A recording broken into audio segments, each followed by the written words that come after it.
ಅನಾಥಾಶ್ರಮದ ಹೆಸರಲ್ಲಿ ಅಕ್ರಮ ದಂಧೆ ನಡೆಸ್ತಾ ಇದ್ದಂತಹ ವಿಚಾರ ಬೆಳಕಿಗೆ ಬಂದಿದೆ. ಒಬ್ಬ ಮಹಿಳೆ ಅನಾಥಾಶ್ರಮದ ಹೆಸರಲ್ಲಿ ಅಕ್ರಮ ದಂಧೆಯನ್ನ ನಡೆಸ್ತಿದ್ಲು ಅನ್ನುವಂಥ ಗಂಭೀರ ಆರೋಪ ಶಿರಾದ ಗಾಣದ ಹುಣಸೆ ಗ್ರಾಮದ ತೋಟದಲ್ಲಿ ಅನಾಥಾಶ್ರಮವನ್ನ ತೆರೆಯಲಾಗಿತ್ತು. ಅನಾಥಾಶ್ರಮದಲ್ಲಿದ್ದ 64 ಮಹಿಳೆಯರು ಪುರುಷರನ್ನ ರಕ್ಷಣೆ ಮಾಡಲಾಗಿದೆ. ರಾತ್ರಿ 11 ಗಂಟೆ ತನಕ ಕೂಡ ತಹಶೀಲ್ದಾರ್ ಪೊಲೀಸರು ಕಾರ್ಯಾಚರಣೆ ಮಾಡಿದ್ದಾರಂತೆ.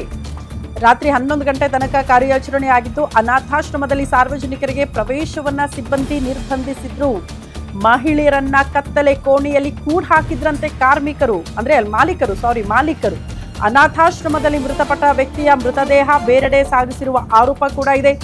ಸಾಧನಾ ಮಹಿಳಾ ಸಂಘದ ದೂರಿನ ಮೇರೆಗೆ ದಾಳಿಯನ್ನ ನಡೆಸಲಾಗಿದೆ. ತುಮಕೂರು ಸಮೀಪದ ಕೊರದ ನಿರಾಶ್ರಿತರ ಪುನರ್ವಸತಿ ಕೇಂದ್ರಕ್ಕೆ ಸ್ಥಳಾಂತರ ಮಾಡಲಾಗಿದ್ದು, ವಾರಸುದಾರನ ಪತ್ತೆ ಹಚ್ಚಿ ಅವರೊಂದಿಗೆ ಕಳಿಸೋದಕ್ಕೆ ಪೊಲೀಸರು ಕ್ರಮ ಕೈಗೊಳ್ತಿದ್ದಾರೆ ಅನ್ನೋದರ ಡೀಟೇಲ್ ಸಿಗ್ತಾ ಇದೆ.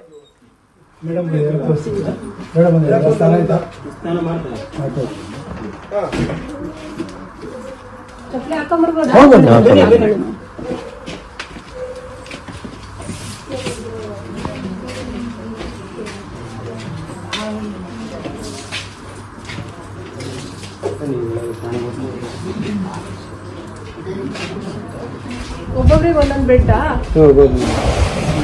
ಇದು ಮಳೆ ಬಂದಾಗ ಇರಿಸಲು ಬರಲ್ಲ. ಖಾಲಿ ಬೀಳಬಾರ್ದಮ್ಮ.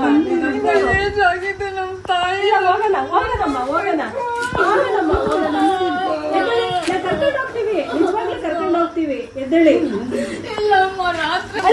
ಹೋಗ್ತೀವಮ್ಮ, ನಿಮಗೆ ರಕ್ಷಣೆ ಕೊಡಕ್ಕೆ ನಾವು ಬಂದಿರೋದು. ಕರ್ಕೊಂಡು ಹೋಗ್ತೀವಿ. ಕರ್ಕೊಂಡು ಹೋಗ್ತೀವಿ ಬಿಡಿ. ಕರ್ಕೊಂಡು ಹೋಗಿಲ್ಲಮ್ಮ. ಆಯ್ತು, ನೀವು ತಪ್ಪು ಮಾಡಿಲ್ಲ. ಕರ್ಕೊಂಡು ಹೋಗ್ತೀವಿ ಬಿಡಿ.